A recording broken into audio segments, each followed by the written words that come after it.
లక్ష్మీ విహారిని వానలో తోపుడు బండి మీద పడుకోబెట్టుకొని చాలా కష్టపడి హాస్పిటల్ దగ్గరికి తీసుకొచ్చి ఉంటుంది. డాక్టర్, డాక్టర్ అని పిలుస్తూ ఉంటే ఇంకో కొంతమంది వార్డ్ బాయ్స్ వచ్చి ఒక స్ట్రెచర్ తీసుకొని వచ్చి విహారిని స్ట్రెచర్ మీద పడుకోబెట్టి తీసుకొని వెళ్తూ ఉంటారు.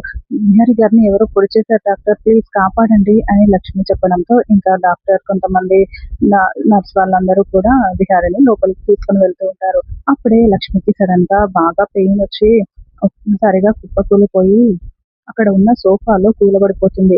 అక్కడ ఉన్న ఇద్దరు ఆడవాళ్ళు చూసి, "అయ్యో! అమ్మ ఏమైందమ్మా? ఏమైంది? డాక్టర్, డాక్టర్" అని పిలవడంతో డాక్టర్ వచ్చి లక్ష్మిని కూడా హాస్పిటల్‌లోకి తీసుకొని వెళ్లి ట్రీట్మెంట్ స్టార్ట్ చేసి ఉంటారు.